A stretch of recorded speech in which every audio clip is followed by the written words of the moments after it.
Good afternoon and welcome to the Door County Historical Society's Sunday afternoon program. Today we are very delighted to have Dr. John Beck present to you about the POWs of Door County. During World War II, several families got to know the POWs for one reason or another. They may have worked in one of the industries where the POWs were put to work. And Dr. Beck is going to tell us more about that. Although he was just a child during World War II, his father, Dr. John G. Beck, was the physician in charge of the POWs here in Door County. So he has many vivid memories that he's going to share with you today.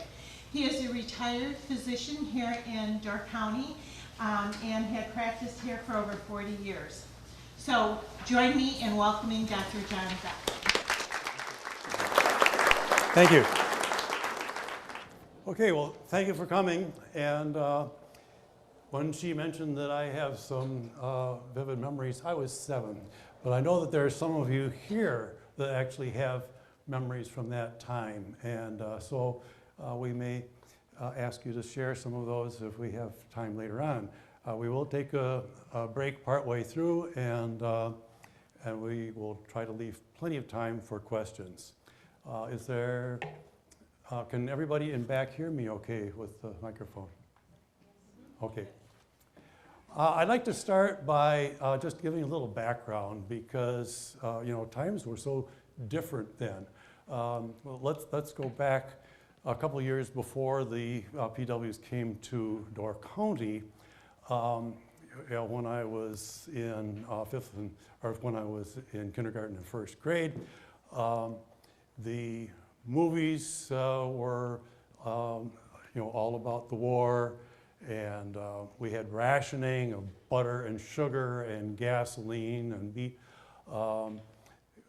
We had metal drives, scrap metal drives for the war effort, blood drives, and there were a couple of honor rolls in town with the names of the people that were serving in the military at the time, and those with the stars were the ones that had died in combat. There was one for Sturgeon Bay and one for the Smith shipyard.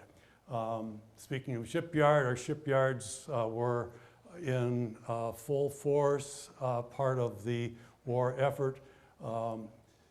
Smith turned out sub-chasers, and Peterson Builders was building PT boats and so on.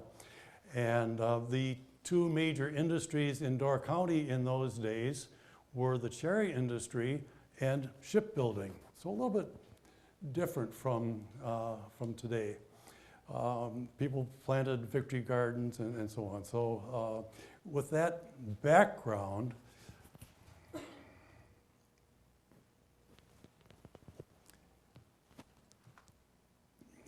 POWs or PWs. We hear POWs all the time, but we didn't back then.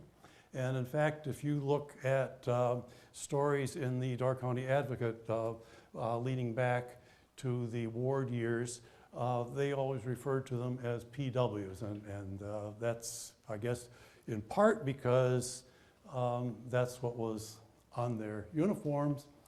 And partly, I guess, because people tended to drop the small words in abbreviations. But somehow, in more recent years, it's been more common to refer to them as POWs. So what the dickens were they doing here? Well, during World War II, there were, of course, German prisoners of war in Europe, and it was becoming a problem for England because, it required resources not only to contain these people, but also to feed them and guard them and so forth. And so Britain begged with the United States to take some of the prisoners. The other concern that some of the British had was that the Germans might drop weapons to the prisoners that were housed in England, and so they would attack from inside. Well, what was going on in this country is that defense houses were springing up like mushrooms because the shipbuilding required more workers. Men and women were working in the shipyards, and so they didn't call it daycare in those days. It was a nursery that was essentially a daycare center so that the couples could work in the shipyards and so on. And so there was a manpower shortage. I mean, sure, there were about 1,000 Jamaican workers that came every year to pick cherries, but most able-bodied men in this country were part of the war effort. As a matter of fact, my dad's brother his younger brother was a Marine, and he really felt that any able-bodied man in the United States that wasn't in the military was less than a patriot. And so we'll talk a little bit more about that. But if they had tried to corral these people in Europe, it would have been a major drain on military resources and so on. So there was a labor shortage here.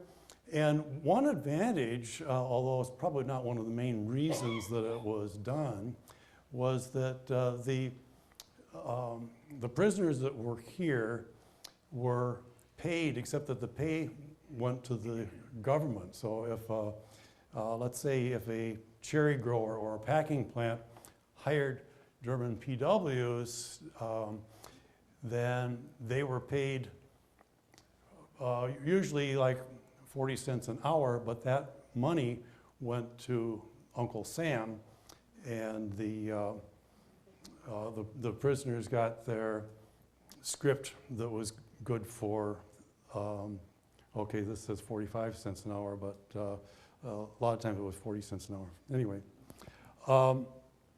so before there were any German POWs in Wisconsin, Rommels Army surrendered in North Africa, and so suddenly there was a huge number of German captives, and some of them were really quite vehement Nazis, but a lot of them were there because it wasn't good for your health to be a German and not fight. And so they had this tremendous number of prisoners and what to do with them. And so that's when a large number of German prisoners came to our soil. But this is, of course, while the hostilities are going on. Now, a number of those people were sent then to this country, and as I say, Rommels Army, that was a pretty patriotic group, and they had been pretty well indoctrinated. So when they got here, they really expected German bombers to be flying over, and they expected to see some of our cities in ruins. So here they were offloaded along the Atlantic ports and transported by train halfway or more across the country, and seeing the countryside and not seeing any bombers, it was really quite a shock to them. What they found was that on their trip from North Africa to the United States, and once they arrived, that they were treated much better than they had been in their own armies. Okay, so there were nearly 425,000 PWs in the country, 370,000 of whom were German. The maximum number in Wisconsin reached about 18,000, and 5,000 of those were at Camp McCoy.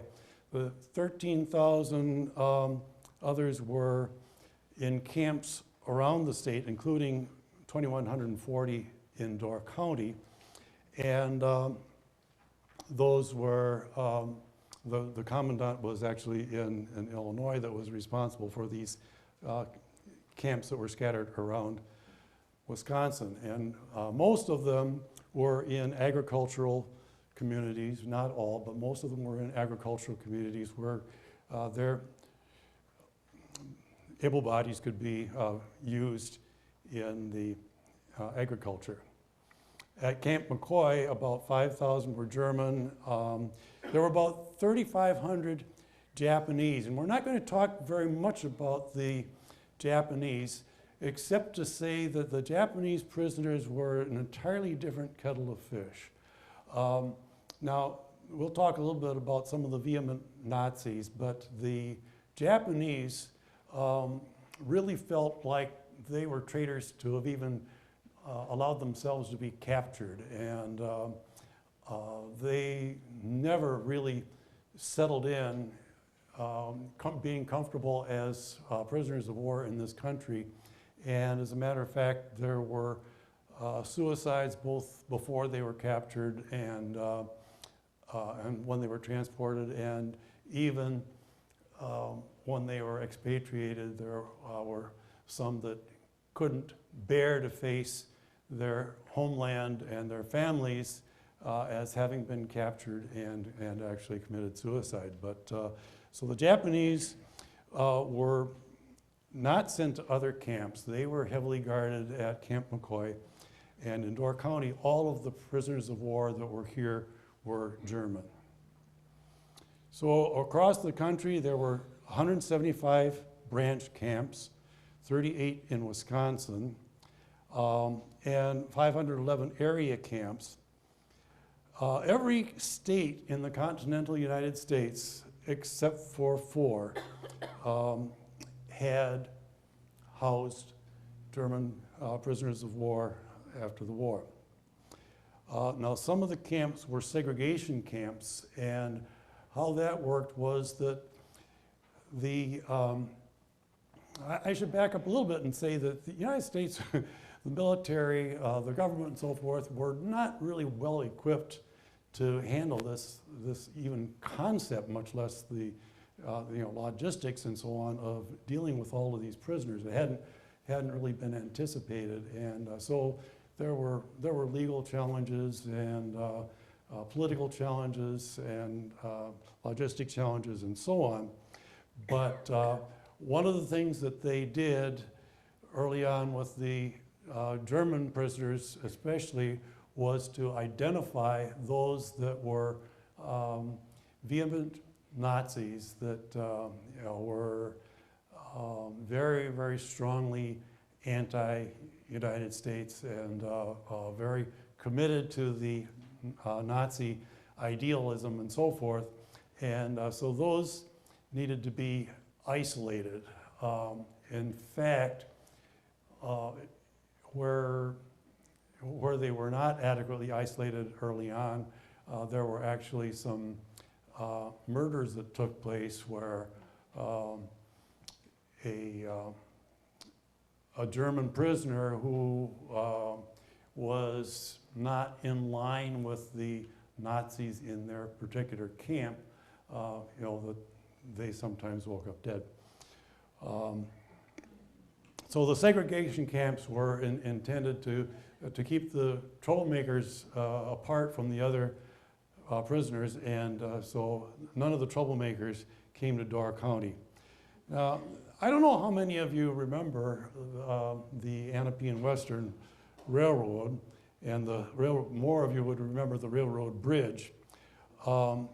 This one, of course, is carrying freight cars, and that occurred for quite a while, even after World War II, but passenger service had long since been discontinued.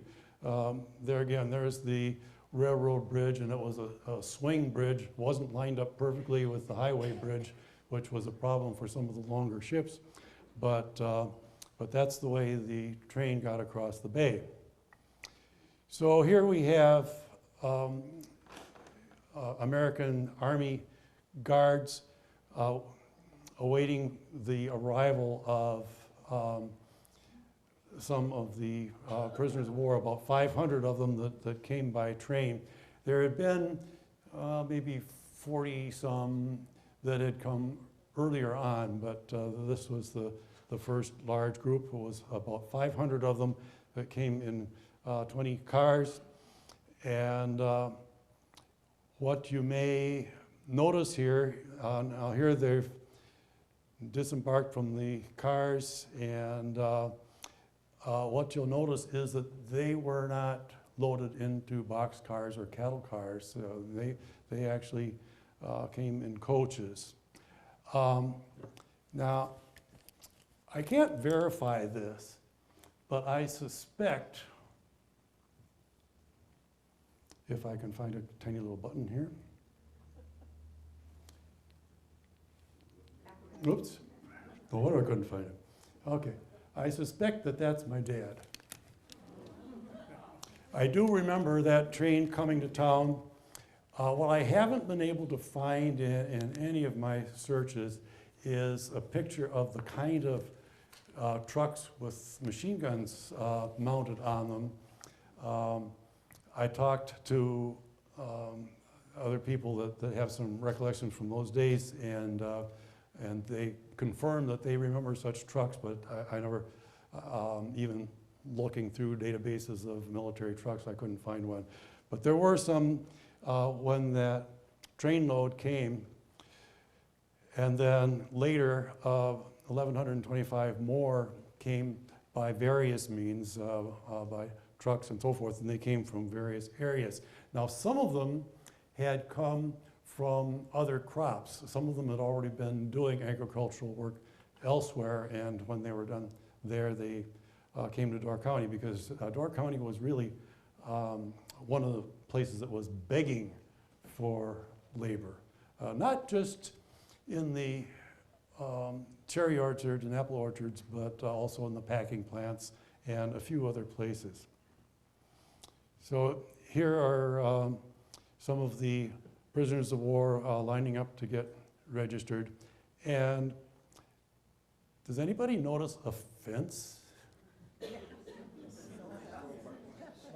Yeah, that's it. There's a snow fence right there in front. And so we'll talk more about fences later on. Okay, so where were they kept? Well, talking about, across the country, initially many of them slept in tents because there just weren't really enough quarters for them. Now, in Door County, a lot of them initially moved into some of the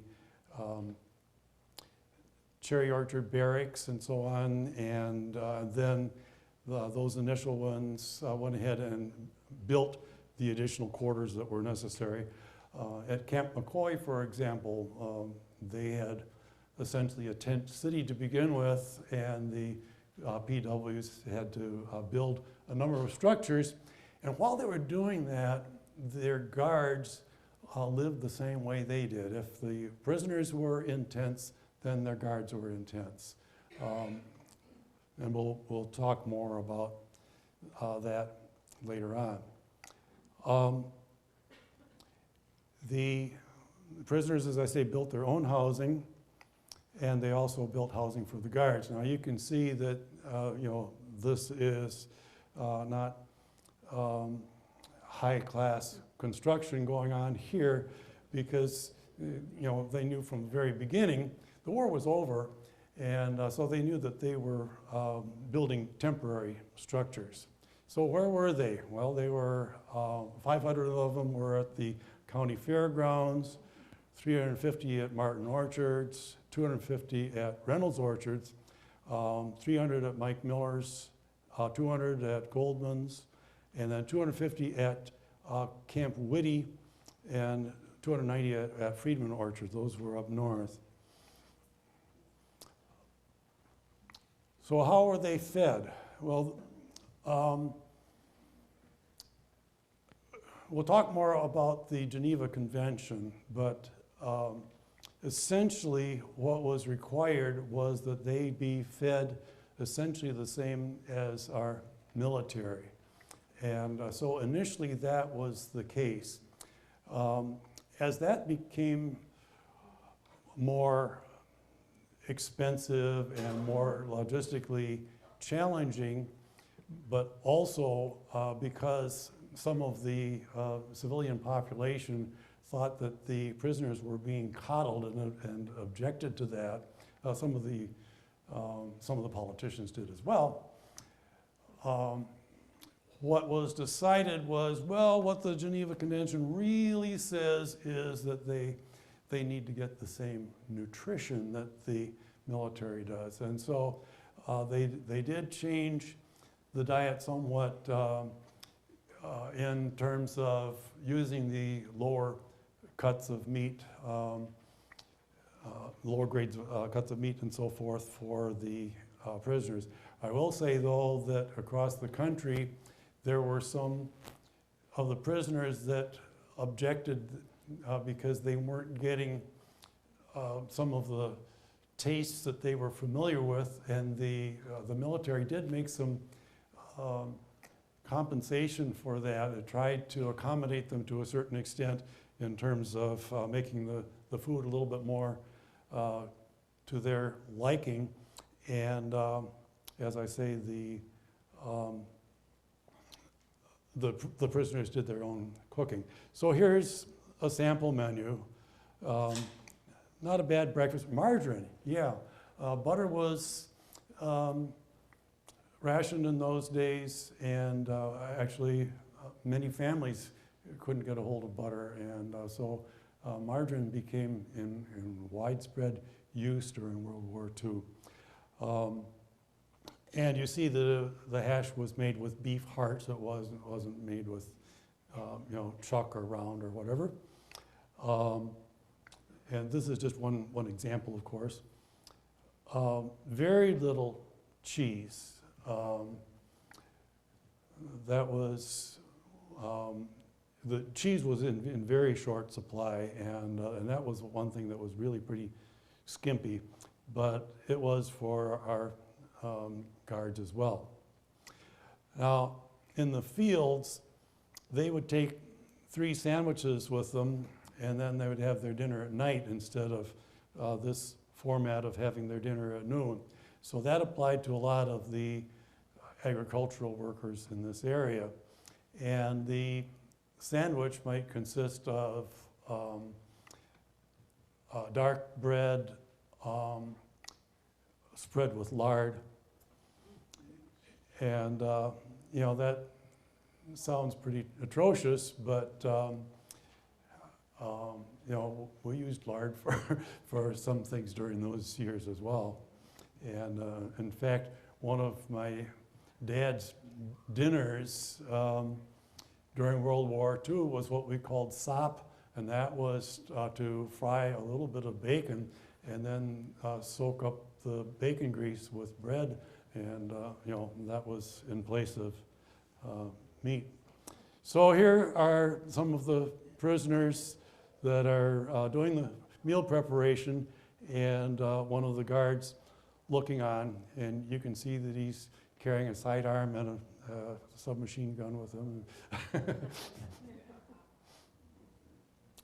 So what was supplied to these guys? Well, they got cast-off military clothing that had PW on it, and they'd get a couple blankets, and they'd get 80 cents per day for spending money, but it wasn't money. And why wouldn't they give them money? Well, they didn't want them to be saving up their money and then using it for escape. So they were paid in what the teachers used to call script. They were paid in sort of coupons that could be used at the candy store or the canteen. And they could save that up if they wanted to, but they couldn't, at least they weren't supposed to trade it for real cash. Now, in some places, there were enterprising prisoners who, one way or another, would, let's say that they would make some craft and then sell it to somebody, some civilian to get cash for it that way. And so that sometimes took place, but it wasn't supposed to. Okay, I just mentioned the Geneva Convention, and I'm not going to go through that with a fine-tooth comb, but I will say that the United States followed it strictly.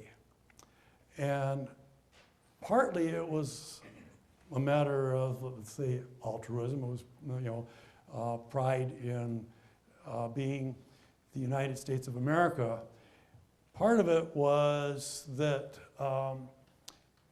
the way prisoners were treated any place in the world was being monitored by the International Red Cross, among other organizations.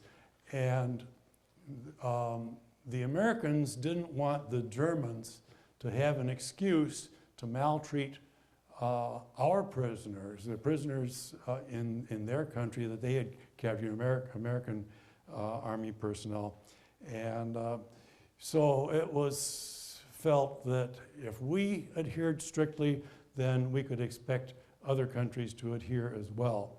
Well, Britain did their best to follow the Geneva Accords.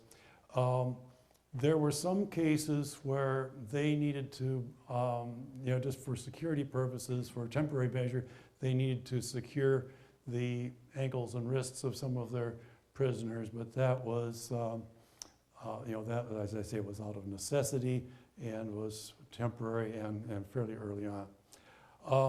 France, not so much, and we'll talk more about France when we get to expatriation.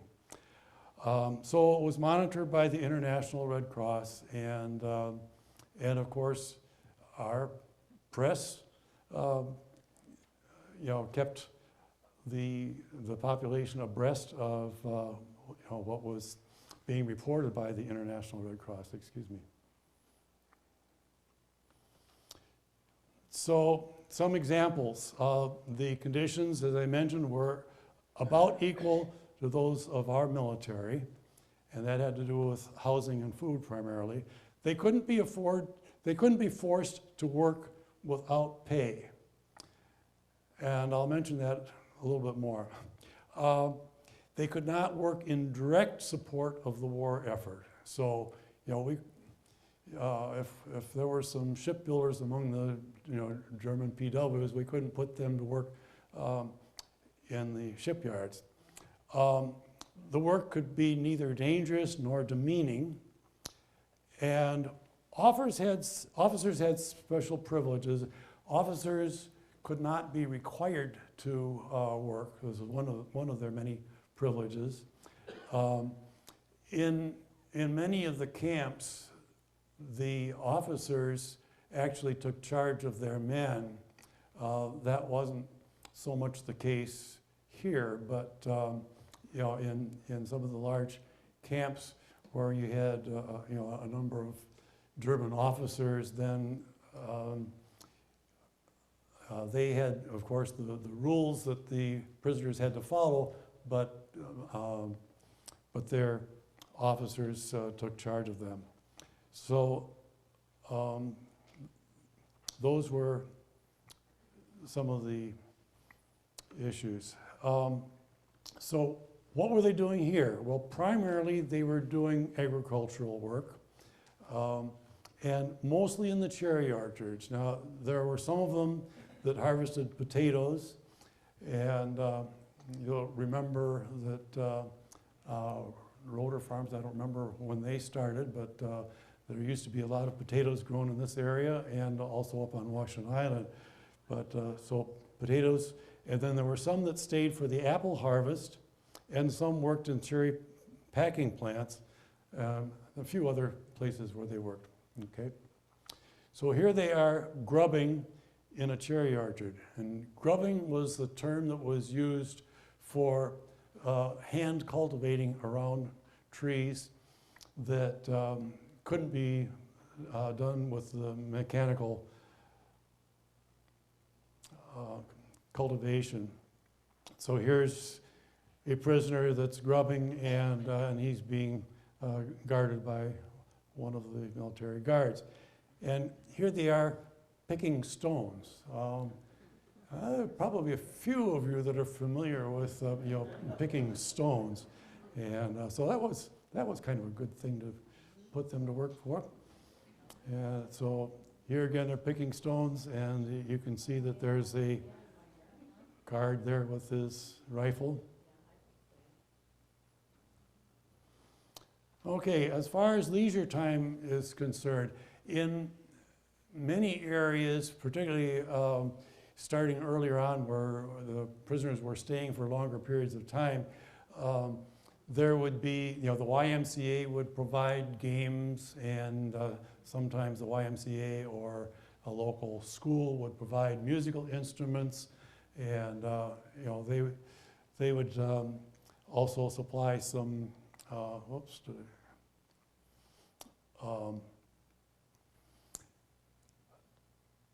in Door County, apparently some of them had cards, although when the International Red Cross inspectors went around, they didn't find any, but there apparently were. And they did sing, and they played some outdoor games and so forth. Okay, they were allowed to buy razor blades, magazines, soap, hair tonic, flints for the cigar lighters, but not cigar lighters themselves. And they even had access to the Milwaukee Journal in German. Those are some of the things that they could buy in the canteen. Later on, we'll talk about der Ruf. And so the Red Cross and the YMCA provided some games and reading material, but not quite so much here in Door County, because these guys weren't here very long, and they were fairly small camps. So just a little idea of the typical German PW that was in Door County. Chances are he was between 21 and 25 years of age, although he could be from 18 to 30. Likely read some English, and many could speak some. Tended to be very tidy, and they voluntarily scrubbed the barracks floor every morning before work, or actually before their breakfast. The typical German PW in Door County was very appreciative, and we'll talk about that more. They tended not to be anxious to leave, other than the nostalgia, desired to reconnect with family if they still had, how to do that? If they still had family in Germany. And there was a broad range of backgrounds and skills. Some of them were stonemasons, and some of them did have some agricultural experience, and some of them had some cooking experience, and so on. So here they are, apparently spending some leisure time. And I know I was only 7, so that's a long time ago, so I can't guarantee. But this guy looks so terribly familiar to my recollection from those days that I dare to speculate that he was an interpreter. One time I saw this fellow, if it was not this guy, it was somebody that looked just like him, that was walking around the camp there at Martin Orchard, and running up the stairs of one of the buildings. And I said to my dad, "Who's that guy?" I wondered, why he was, running around the camp without somebody watching over him with a rifle.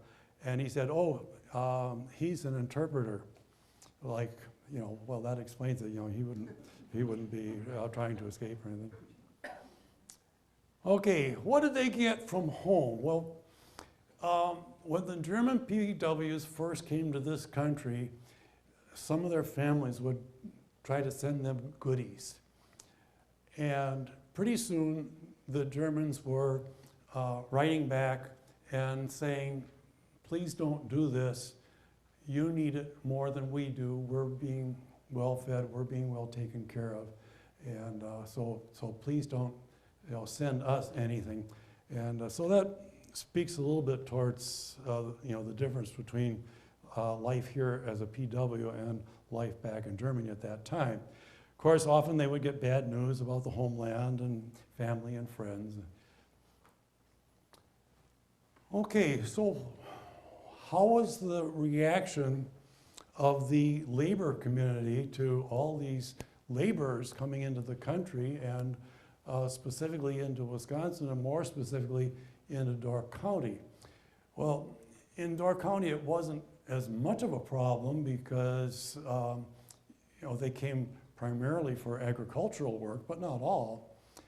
And initially there was a local federation of labor complaining, but when it was clear to them, and across the country, when it was clear to the labor organizations that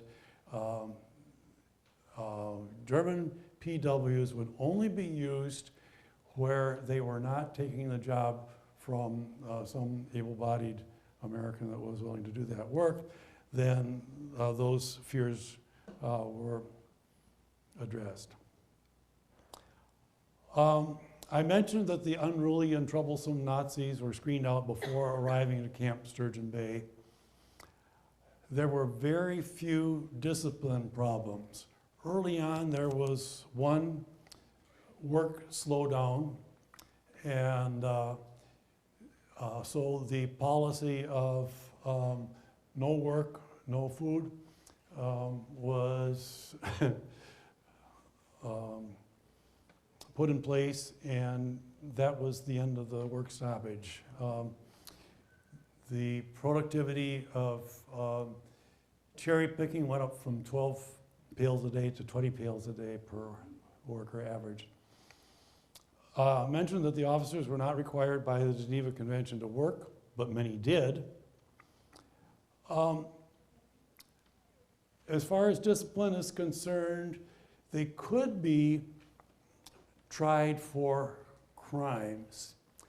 And across the country, there were a few cases where they were. For example, in a camp, if some Nazis murdered one of their own men, they could be tried for murder, and some of them were, and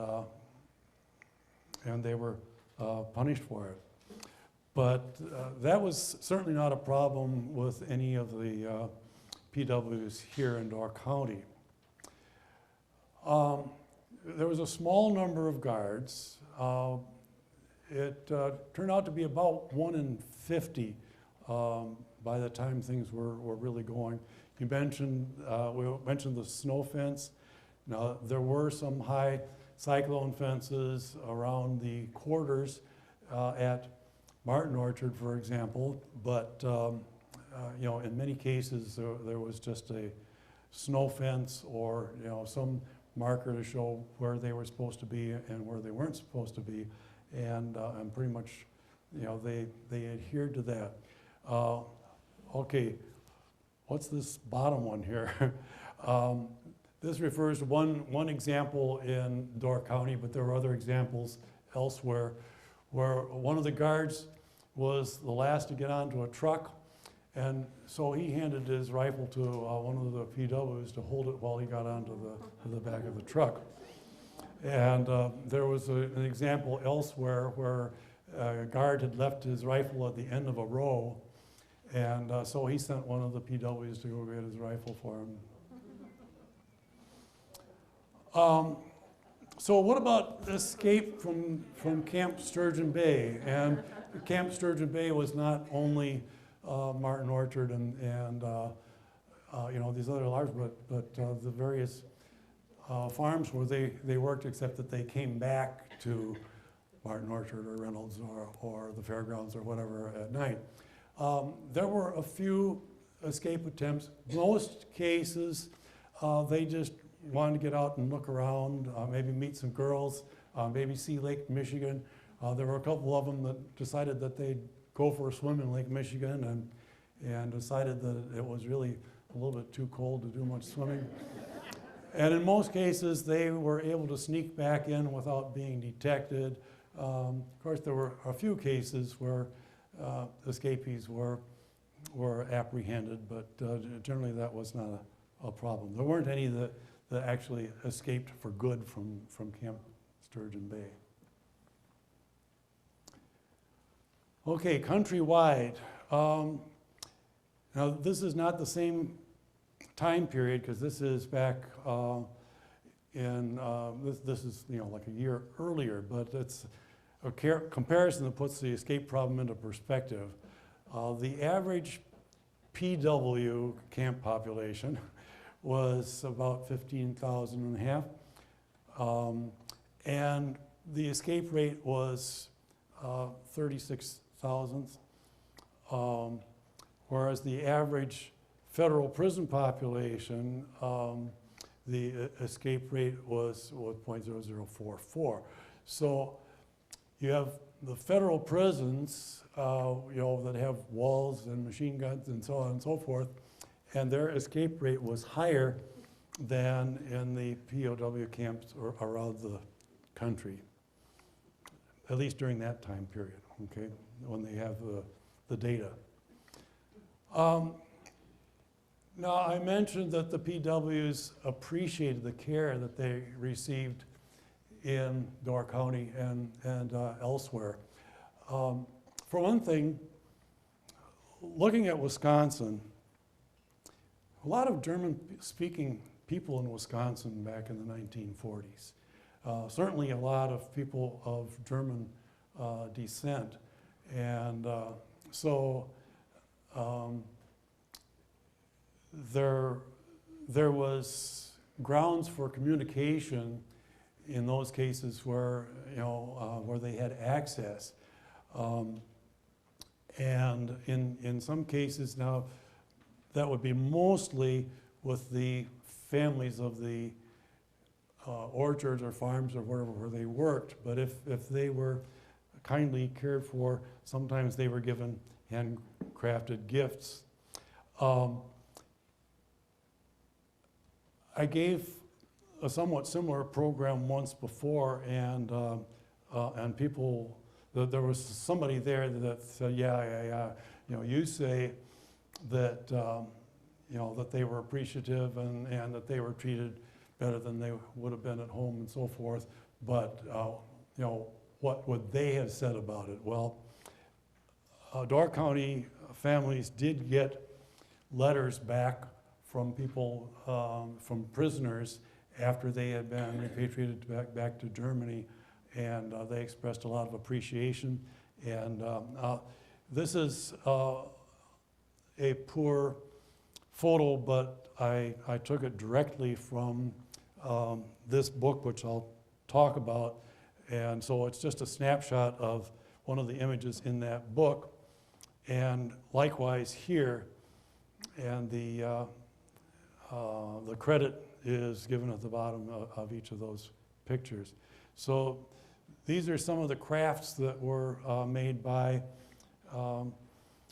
German prisoners that were really pleased with the care that they received. Now, fraternization with the enemy was officially disallowed and punishable. There were cases where people were relieved of their military duties, or in some other way punished for fraternizing with the enemy. But that's not to say that that was universal. One interesting anecdote there is that there was a company in Ripon that had a couple of workers, and the employer took a couple of the PWs to a local eatery for lunch, and so he lost the privilege of having workers. The PW workers were taken away from them. On the other hand, some of the military guards took prisoners out to lunch, and there were some of the farmers that welcomed the prisoners into their homes for lunch during their lunch breaks. There were some that felt sorry for them because they had their lard sandwiches, and so they would give them some cheese or something to augment what they had for their lunch.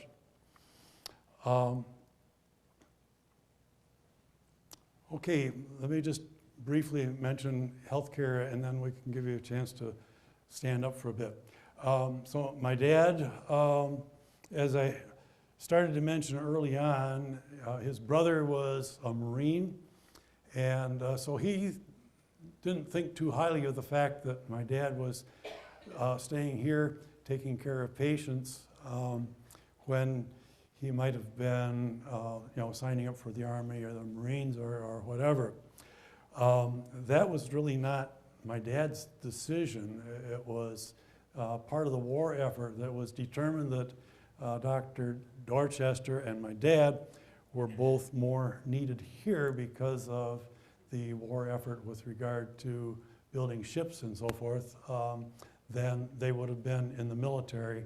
And so they were removed from consideration for the draft. So my dad and Sam, his corpsman, were the ones that primarily looked after the PWs at Martin Orchard. There was a small clinic that was set up there, and I accompanied my dad on several occasions when he would go there to see some of the PWs, and sometimes it was something as simple as having eaten too many cherries. Sam Zivitz was an interesting fellow. He had been a trap drummer in a joint down in Mobile, Alabama before the war. And so he spoke pidgin German with an Alabama accent, and it was the darndest thing you ever heard. If they occasionally needed hospitalization, they were brought to Door County Memorial in those days, but not very many that needed that. Did they get any dental care? Yeah, there was a bus that was fully equipped, and it came around on occasion. I couldn't tell you how many times it came, but they had a couple of dental officers on board, and so they saw people with dental problems, and at least one of them must have been pretty good looking, because I know that my sister took notice. She was 2 years older than me, so she would have been 9. Okay. I went back to this slide about escapes to tell a few stories that happened elsewhere, because some of them are kind of amusing. There was one German POW, and I can't tell you where each one of these was, but there was one that the prisoner put on his officer's uniform and got on a bus, and nobody was any the wiser, except that when he got up to get off the bus, somebody noticed some little nuance about his uniform that suggested that he was actually wearing a German military uniform, and so the authorities were notified and he was arrested. There was one guy that sneaked out of a camp and went into a bar and was having a great time drinking and joking and so on and so forth. And as the night wore on, he started to brag about the fact that he was a German PW, and they called the authorities. And then there was one fellow that was marching down a country road, and he was singing a German marching song and couldn't understand, why they picked him up. There was another one that escaped, and got into a swamp and he was being bitten by mosquitoes so ferociously that he got out of the swamp and begged to be returned to his camp.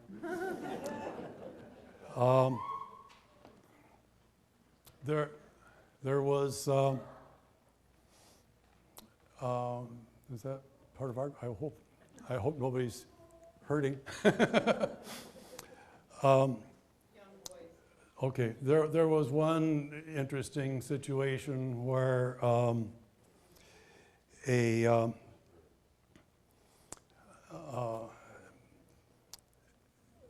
escapee, or actually there were two escapees, and they came upon this house. They were down south, and I can't tell you exactly where it was again, but they came up to this yard, and a little old lady came out with a gun, and she said, "Get!" Well, they just assumed that she was kidding, and they kept coming, and so she shot and killed one of them. Actually, it was three, and she killed one of the three. And when she found out that it was a German prisoner, then she expressed a lot of remorse, and so the authorities said, "Well, who did you think they were?" And she said, "I thought they was Yankees."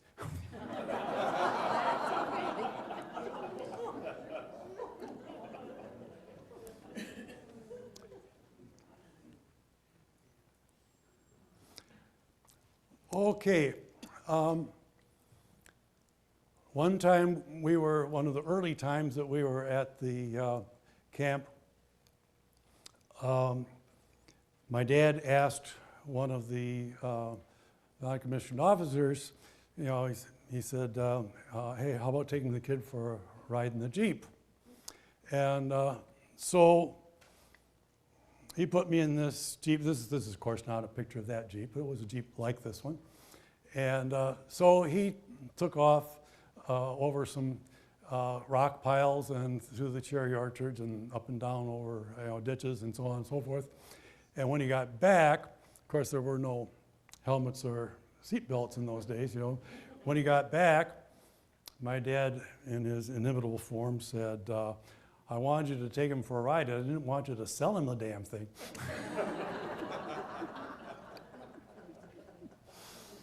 Okay, now this was not our car either. In fact, this is a four-door, and ours was a two-door, but it was a Ford of this vintage. And I often sat in the car when my dad was in the clinic, so the car was just parked out in the grounds. And of course, we didn't have air conditioning, and the window was open. And so I was sitting in the passenger side with my hand on the window railing.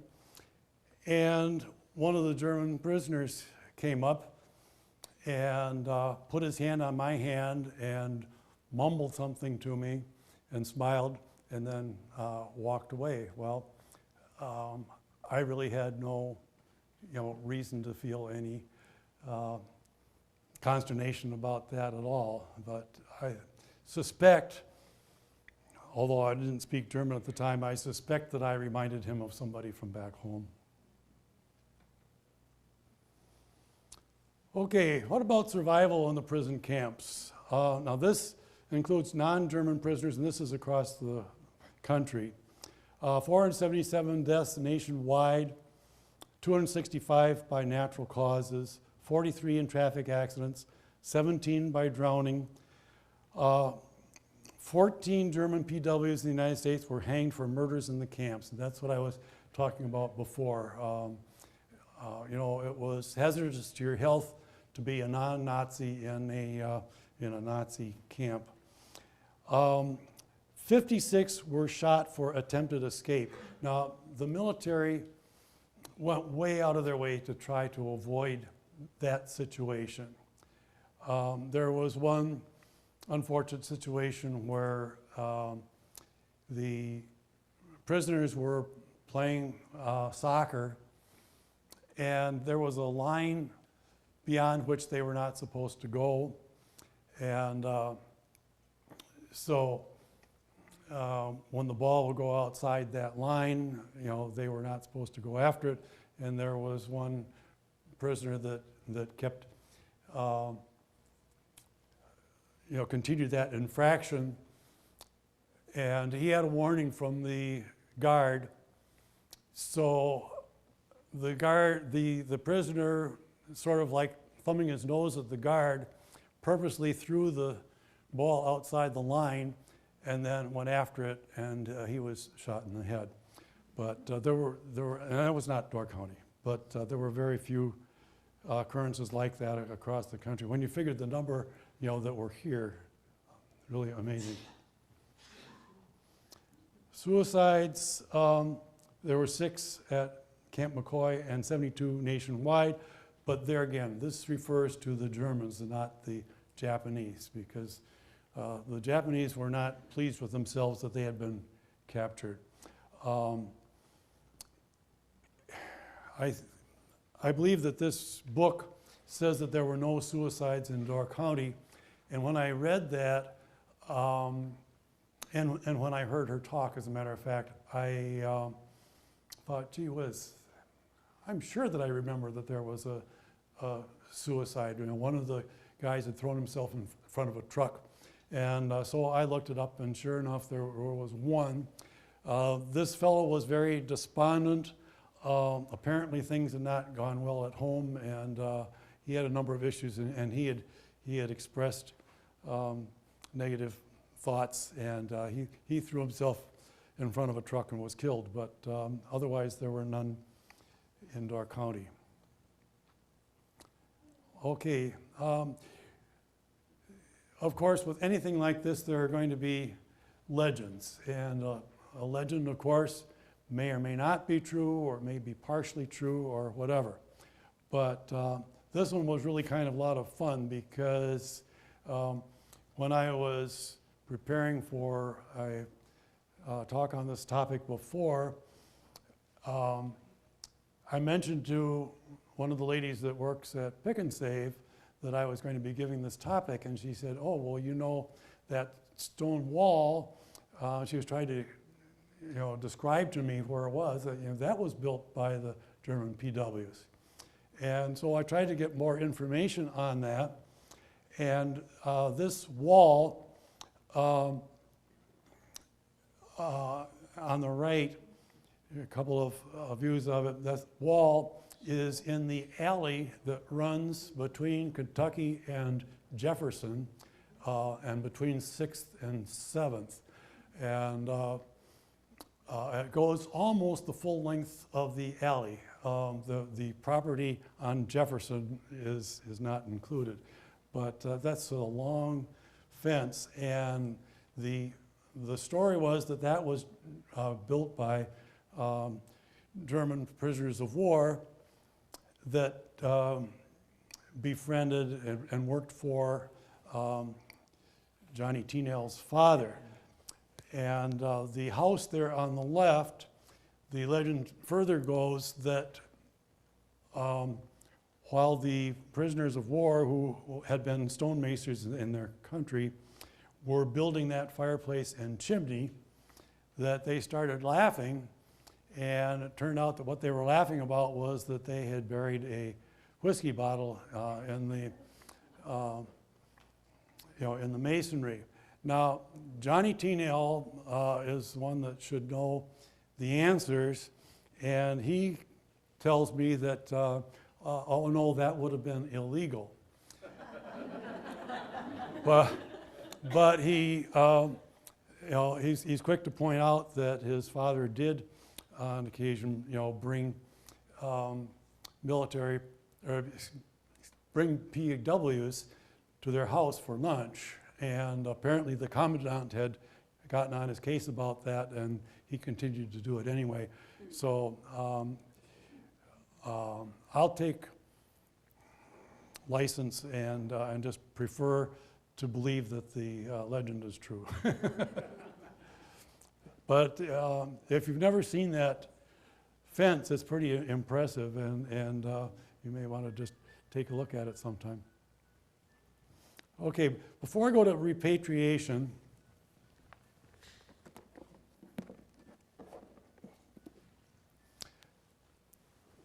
much of what I've talked about today comes from two books. One is Stalag, Wisconsin, and that's on your list. And this was by Betty Crowley.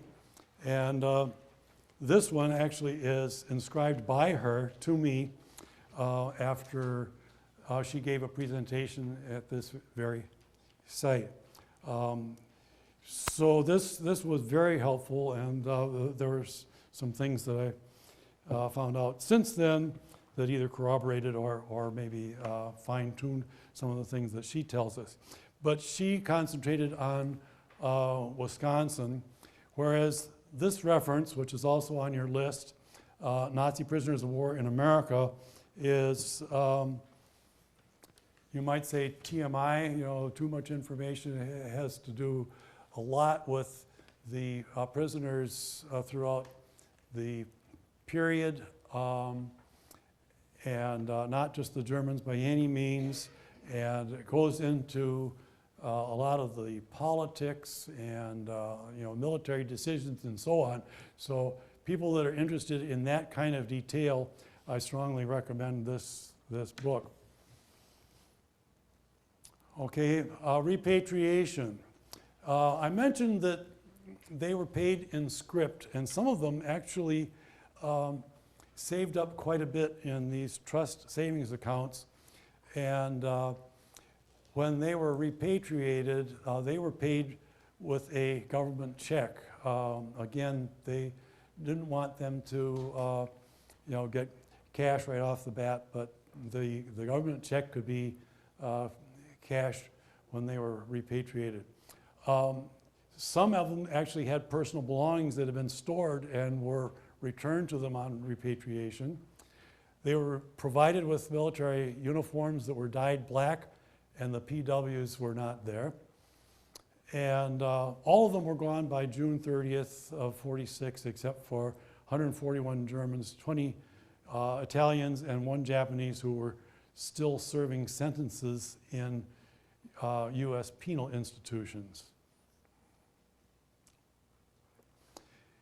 Okay, England was pretty much a way station for repatriation, although there were a few prisoners that were kept in England to help with some of the rebuilding efforts. A large number went to France, and they did not fare very well. And we'll talk a little bit more about that. But in France, France, of course, was in shambles, and they were not particularly fond of Germans. But they really needed energy, and so a lot of the German PWs that were repatriated to France were put to work in the mines. And they were not fed very well, and the script that they took with them, which they were supposed to be able to cash when they got back to their homeland, the French confiscated those notes, and so they didn't even get their savings from when they were in this country. Some returned to the Russian zone and were taken to the Soviet Union, and many of them were never heard from again. It's estimated that over 1 million German prisoners of war died in Soviet custody. So Kurt Peckman weighed 121 pounds when he was captured, 185 pounds when he left the United States to go to France. And then in France, he was given 3 beats a day, and his weight dropped to 85 pounds. And Willie Rao, living in America, they were given their clothes. When he went to France, they took those away, and they were provided with rags full of lice, held like slaves, and he was finally released in November of 1948. So France kept their prisoners much longer than most countries, and they didn't treat them well. They had to clean up their act a little bit when the International Red Cross, raised a lot of fuss about it. Again, we talk about how well they were treated and how they liked being here and so forth. Approximately 5,000 eventually obtained sponsors and returned to this country in the 1950s in order to come back. I mean, a lot of them wanted to stay. Okay. A lot of them wanted to enlist and fight the Japanese, and there were a lot of reasons why that couldn't be done. Not in Door County, but in other places where they had Koreans, the Korean captives wanted to fight the Japanese as well. But at any rate, approximately 5,000 eventually obtained sponsors. They had to have a sponsor that said that they had a place to go and they had a job and so forth, and then they came back to this country. This is a scene from Victory Farm. How many of you seen Victory Farm? Okay. Okay, so this takes some of this information and puts it into music and fun. And so I tried to leave plenty of time for questions. Yes? Do you know approximately how many men from the Wisconsin up here in the Door County served in the service? And for our Army, Navy, Air Force, Coast Guard? How many men did? Yeah, these prisoners replaced them as laborers. Right. Yes. No, I don't have those figures in front of me. The question is, do I know how many military personnel there were from Door County? Does anybody know that off the top of their head? I don't know that.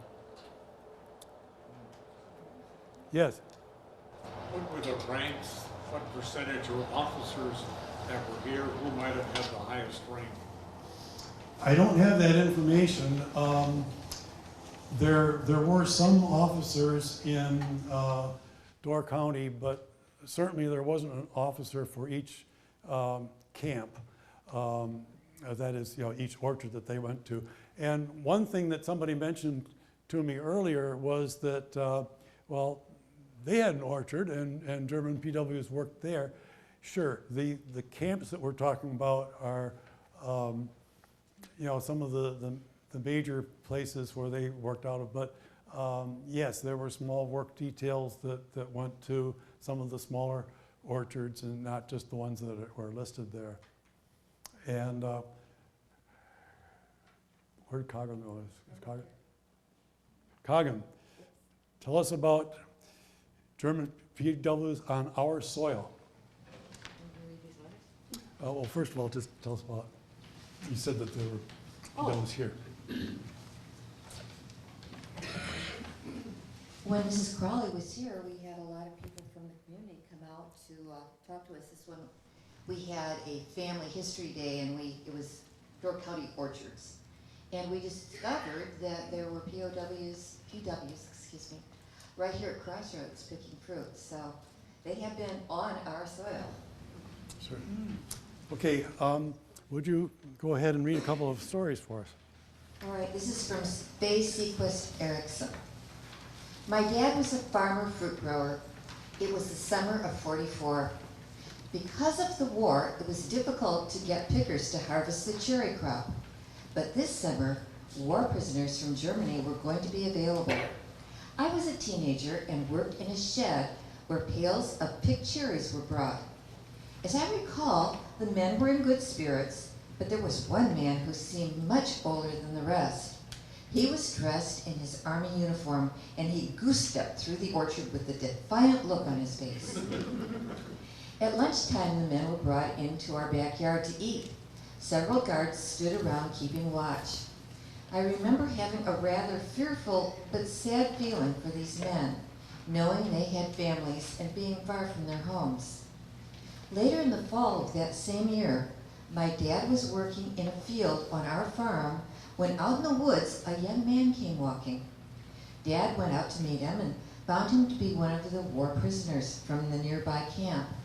He was very young and extremely distraught. My mother was from German descent and spoke German fluently. With the few German words my dad knew and some sign language, he persuaded the young man to come home with him. With kind and encouraging words, my mom calmed him down and encouraged him to return to camp. She said that the war was soon going to be over and he could return to the country and his family again. My dad walked him through the field to the edge of the woods where he had first appeared. But about a week later, word was out that one of the prisoners had thrown himself behind the back wheels of a moving truck, committing suicide. We often wondered, could this have been our visitor? Is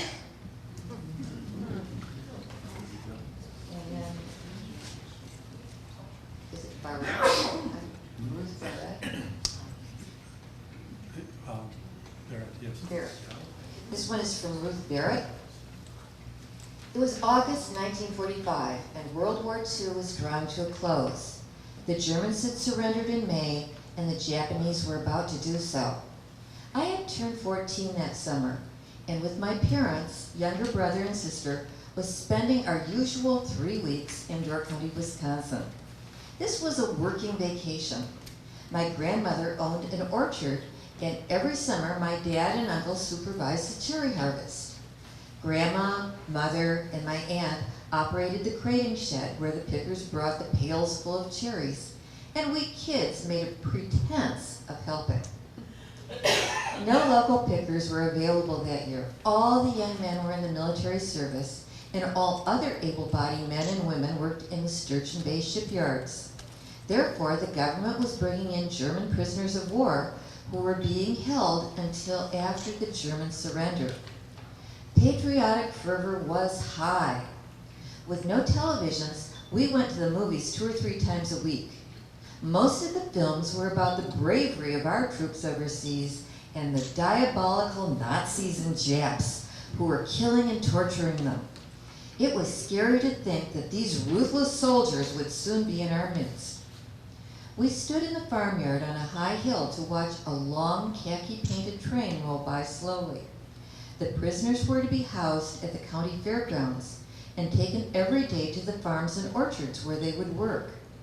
The next day, an old bus delivered 50 men to the orchard with only 1 guard. They ranged in age from 16 to over 40.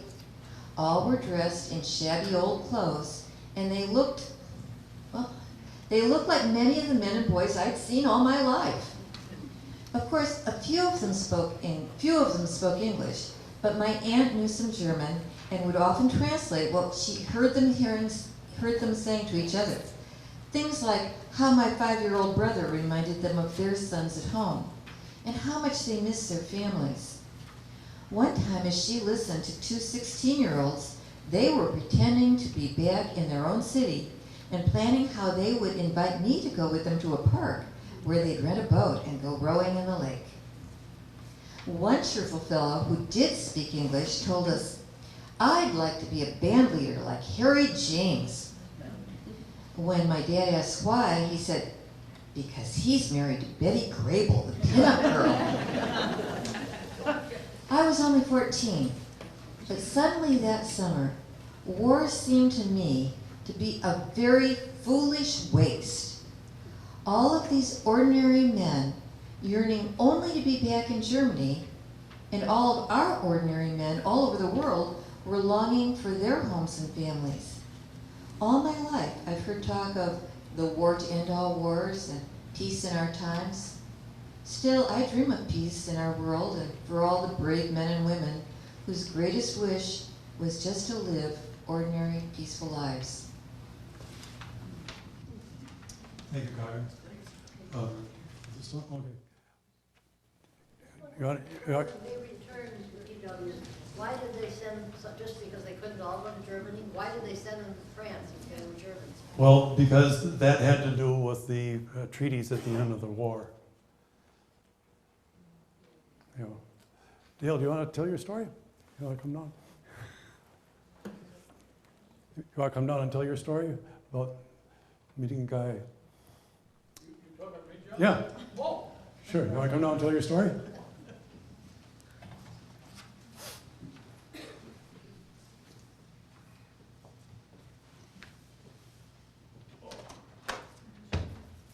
goes back into 1944. My father was working for the Sturgeon Bay Bakery at the time, and they were delivering all the bread out to Martin's and Orchard, Reynolds and Martin and Reynolds Orchard, because they didn't have baking facilities out there.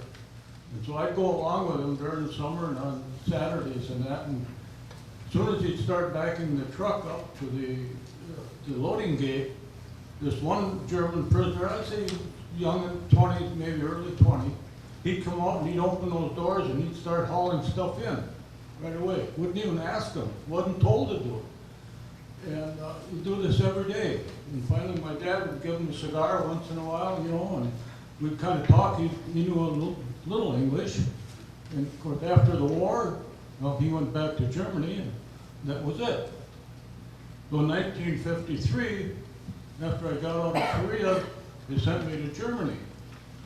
So I was stationed out of Mannheim, and a couple of buddies of mine were sitting in a park on a Saturday afternoon, having a ham sandwich and a beer, and talking, and there was a German fellow sitting, oh, probably 30 feet away, and he's kind of like this, you know, with his ear towards us. And finally he come over and he said, I heard you mention Door County. And I said, yeah. I said, that's where I'm from, Sturgeon Bay. He said, I was a German prisoner of war in Door County. I said, well, yeah, whereabouts? What orchard did you work in? He said, Reynolds. Yeah. I said, no kidding. He said, yeah. He said, I worked in the kitchen all the time I was there. And he said, I had a friend that would deliver bread to the from the bakery every day. And I said, was his name Elmer? And he said, yes. I said, did he ever give you a cigar? He says, lots of times. We talked for about an hour. He left, we left. I never got his name or his address or anything, so my dad could write back and forth with him or something like that, because he became a good friend of my dad. So, I mean, how often does this happen?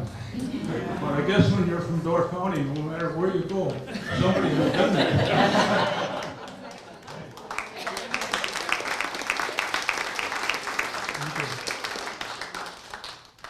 I mentioned sugar being rationed, and that was one of the things that they didn't get in very large supply.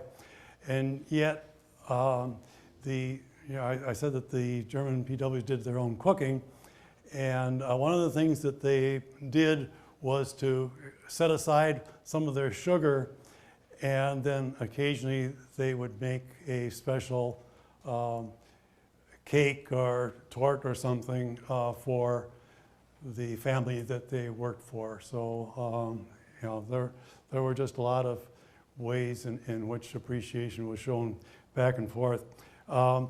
Jim Robertson was home on leave, and there were some German POWs working in their orchard, and so he was out there working alongside of them.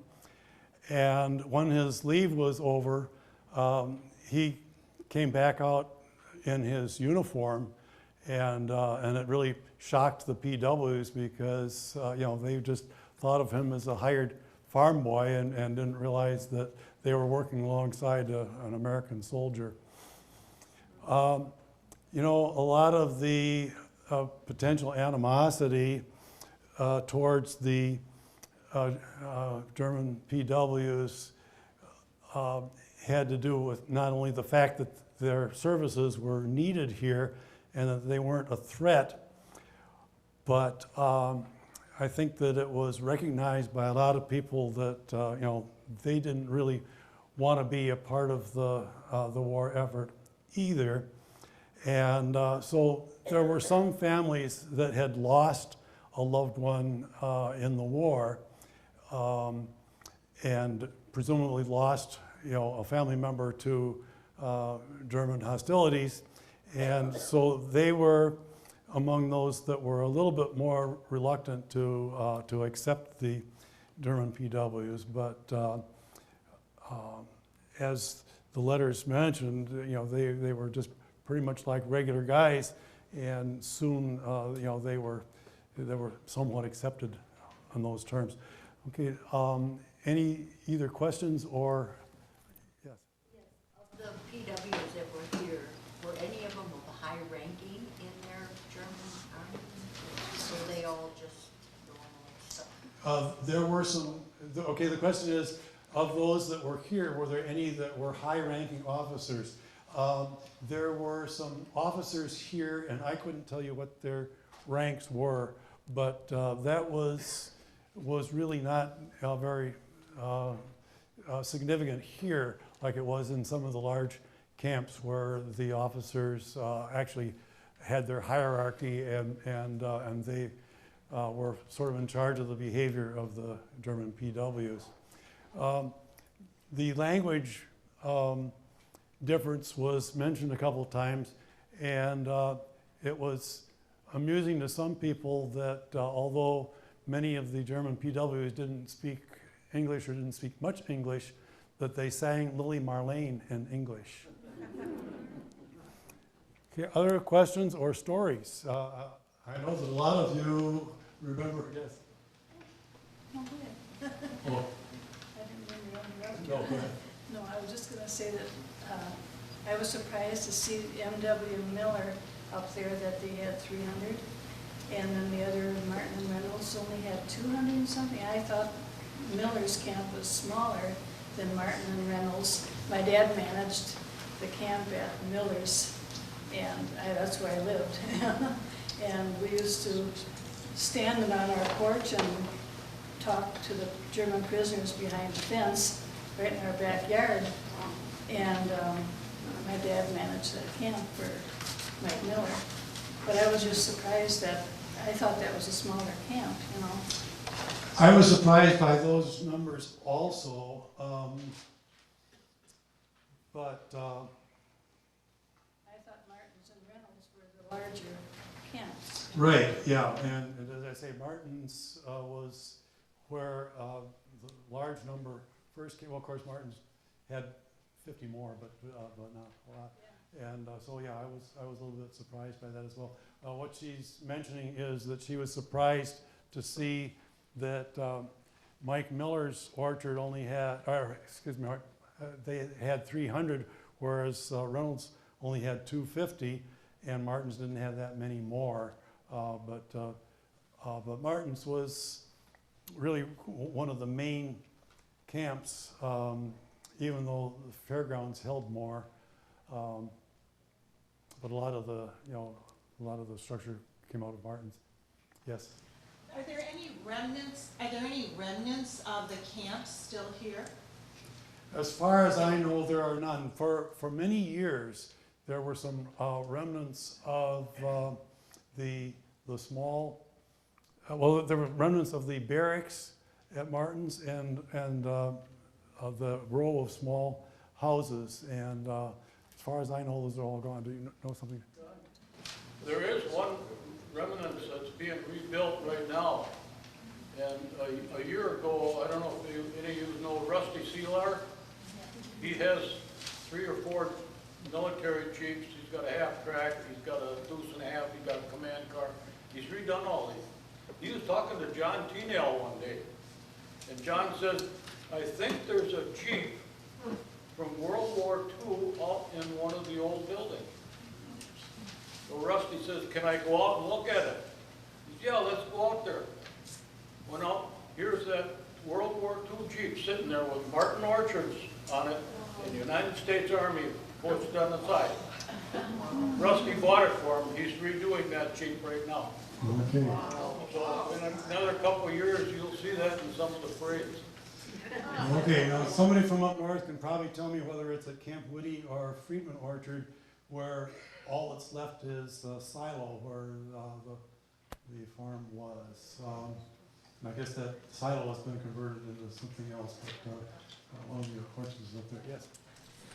2 short questions and one a little, then a comment. Where was Martin Camp and where was Camp McCoy? And then my third thing is, at Choice Orchards, isn't there a little cabin that they are restoring that was a prisoner of war camp, building at Choice Orchards on Reynolds Road. Does anyone know that, recognize that? That's just a picker's. Oh, it's a Martin big- Orchard is where the golf course is now. Where's the golf course? Cherry Orchard? Cherry Hills. Oh, What's the name of it? Cherry Hills. Okay, yeah, that was part of Martin Orchard. Reynolds Orchard was further down, about 1.5 miles, 2 miles. If you go by off Reynolds Road, and you'll see all the big towers, the police towers and that's part of Reynolds Orchard. And probably another 1 mile or 2 miles, it's still part of the orchard, it's in there. Yeah, corner of H. and McCoy, Camp McCoy? Camp McCoy is over in the western part of the state, and that's been variously Camp McCoy and Fort McCoy and so on. It's been used for various things by the military as it was prior to it becoming a camp. Sparta, yeah. Well, it's kind of out of town, but that's where it is. Yeah. Okay, other questions or stories? Yes. One other question. You talked about the Geneva Convention and how it was observed in the U.S. and in other places, but we didn't talk about in Russia. How was the Geneva Convention observed in Russia? Apparently not, because the prisoners of war there, pretty much died. I have a story. They were the ones that were sent there from other countries were shipped off to Siberia, and as far as we know, none of them were ever heard from again. The question was, what about the PWs that were sent to USSR or Russia? Is there anybody else? Yes. That's not entirely true. Okay. There have been a lot of prisoners of war from the Soviet Union who returned home. Okay. Many died, that's true, but many returned. Okay. What he's saying is that it's not true that there are many prisoners of war that were sent to Russia that did return, and so he said that. 3 years later. Said that many did die, but okay. So my information is apparently incorrect. Thank you. I have a little story about that. My father-in-law was a engineer in Germany during World War II, and he was captured by the Russians, and he had to supervise, so he had to work in the war effort for Russia to dismantle the plant in Germany, and then they put it all on trains, transported it to Russia, and then he had to supervise the reconstruction of it. And in that process, he did escape and walk back to Germany, so he survived. Thank you. Okay. Other questions or comments? I want you to know you've done an excellent job. Thank you very much.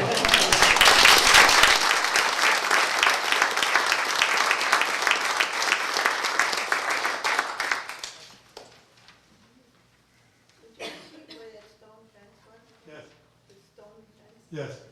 What about the stone fence? Where is it? Okay. It's the house is at the corner of 6th and Kentucky. And it's the Stroh House. Are you familiar with the Stroh House? Okay. So in other words, it's just up from and across, sort of kitty corner from the old St. Joe's School parking lot or playground or whatever. And so it's 6th and Kentucky is the house, and then the alley is parallel to 6th, and it runs between Kentucky and Jefferson.